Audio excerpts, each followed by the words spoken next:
देख रहे हैं प्रदेश का नंबर 1 चैनल एबीपी न्यूज।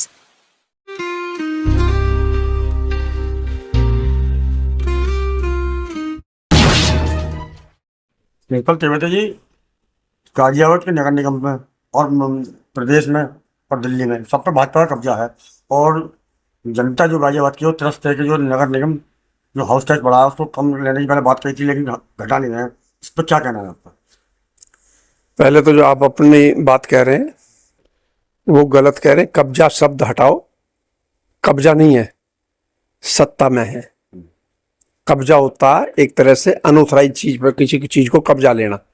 तो सरकार हमारी जो है चुनकाई हुई है और सरकारें हैं, कब्जा नहीं है। हमारी उत्तर प्रदेश और नगर निगम और केंद्र में भाजपा की हमारी सरकारें हैं, कब्जा नहीं कह सकते। तो जो ये हाउस टैक्स घटा नहीं है, जनता त्रस्त है, इस बारे में क्या कहना है?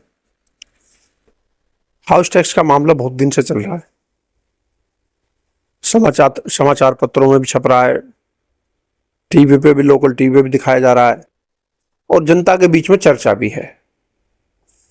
मेरा तो नगर निगम के अधिकारियों से और अपनी महापौर से ये निवेदन है कि ये देखने को मिल रहा है कि कुछ पार्षद इसके फेवर में है, टैक्स के फेवर में है, हाउस टैक्स के में, और कुछ पार्षद जो है हाउस टैक्स के फेवर में नहीं है। कुछ हमारे सांसद और एमएलए कुछ फेवर में है, कुछ फेवर में नहीं है। तो मेरा कहना यह है कि नगर निगम जो है पूरे गाजियाबाद में जनता की राय जान ले। क्यों जान ले? इसलिए जान ले कि जितने भी हमारे विधायक, सभासद और मेयर जो भी चुन के आए हैं वो जनता की वोट से चुन के आए। तो उनकी राय जान ले कि वो चाहते हैं कि हाउस टैक्स 4 गुना बढ़े या ना बढ़े। अगर जनता चाहती है कि भाई ना बढ़े तो नहीं बढ़ना चाहिए। जनता को इसलिए चाहना पड़ेगा कि शहर का विकास भी जरूरी है, शहर के विकास के लिए टैक्स बढ़ाना जरूरी है। सिर्फ लड़ाई इस बात पे है कि टैक्स कितना बढ़े। ऐसा नहीं है जो जनप्रतिनिधि हमारे विधायक हैं या सांसद हैं वो या मेयर हैं वो नहीं चाहते कि टैक्स ना बढ़े, लेकिन वो ये तय नहीं कर पा रहे कि कितने % टैक्स बढ़े।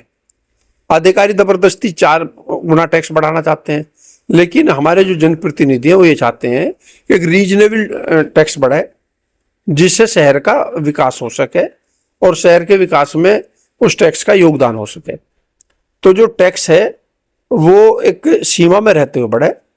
अगर जनता ये चाहती है कि भाई 2 गुना बढ़े, 1.5 गुना बढ़े या 1 गुना बढ़े तो उतना ही टैक्स बढ़ाना चाहिए, क्योंकि सभी पूरी इसकी गाजियाबाद शहर की जनता ने जनप्रतिनिधियों को, विधायक का चुनाव हो, आपका नगर निगम का चुनाव हो, पार्षद का चुनाव हो, आपका एमपी का चुनाव हो, सब चुनावों में जनता ने भाजपा को वोट दिया, भाजपा के कैंडिडेट को वोट दिया, उन्हें जिताया और उन्हें नगर निगम में और विधानसभा में और लोकसभा में भेजने का काम किया।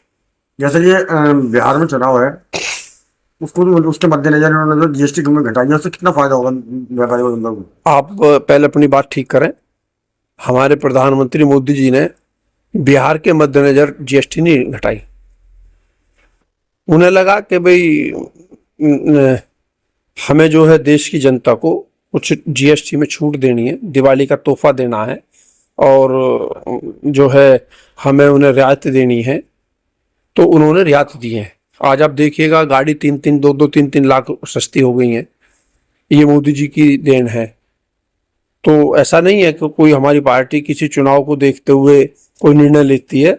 हमारी पार्टी हमेशा जनता के भावनाओं को देखते हुए निर्णय लेती है। जनता चाहती थी कि हमें जो है टैक्स में छूट हो, जीएसटी में छूट हो, तो मोदी जी ने उसमें छूट की।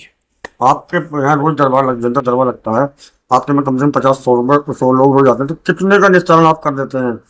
मेरा जो रिजल्ट है वो करीब जो मुझे मेरे यहाँ, पहले तो मैं आपको बता दूं किस तरह के लोग आते हैं। मेरे यहाँ जो हैं कुछ जो उनके व्यक्तिगत काम है, जैसे सरकार से संबंधित काम है, अधिकारियों से संबंधित काम है, तहसील से संबंधित काम है, आपके कलेक्ट्रेट से संबंधित काम है, कुछ थाने पुलिस से संबंधित काम है और कुछ सामाजिक उनके अपने फैसले हैं, अपने छोटे मोटे विवाद हैं, अपने छोटे मोटे झंझट हैं। जिन्हें हम बैठ के यहीं उनका निपटाने का काम करते हैं और वो सहमति से उनका वो काम निमट जाता है। तो वो एक हमारे जब वो काम निमटते हैं, उनके फैसले हो जाते हैं, तो ना वो कहीं थाने पे लोड पड़ता, ना कहीं तहसील पे पड़ता, ना जिले पे पड़ता। और वो अपने फैसले होने के बाद वो अपने पंचायत में जैसे पहले फैसले होते थे, ऐसी पंचायत में वो फैसला करते हुए और अपने जो भी उनके अधिकार है वो अपने अधिकार पे दोनों पार्टी सहमत हो जाते हैं। और 100 में से कितने परसेंट? मेरा जो रिजल्ट है आज से नहीं, मैं पहले से ही देख रहा हूँ। जब हमारी सरकारें भी नहीं थी तब भी दूसरी सरकारें थी तब भी मैं ऐसे ही, मुझे आज करीब करीब 30 साल से भी ज़्यादा हो गया इस तरह से ही बैठ के लोगों के काम करते हुए। और मेरा कोई ऐसा नहीं है कि कोई मेरा पर्टिकुलर कोई मेरा एक क्षेत्र है, मेरी एक विधानसभा में उससे ही आदमी आऊँ उसी का काम करूँ। मैं कोई कहीं का भी आदमी आ जाए और मेरे बच की है तो मैं उसका काम करता हूँ। अभी आप बैठे थे, आपके सामने रुड़की के थे आए हुए जो थे, और मैंने कहा कि ठीक है मैं आपकी मदद करूँगा। तो कहीं भी किसी भी क्षेत्र का किसी भी जगह का आदमी हो, अगर मेरे हाथ में वो काम मैं करने की क्षमता रखता हूँ और मेरे हाथ में वो काम है करना, तो मैं उसका काम करता हूँ। और अगर नहीं भी कर पाता तो मैं उसका प्रयास जरूर करता हूँ। और उस वजह से ऊपर वाले का एक आशीर्वाद है प्रभु का कि मेरा रिजल्ट जो 90% के करीब रहता है। बहुत बहुत धन्यवाद आपका, आपने हमें समझ लिया। Thank you.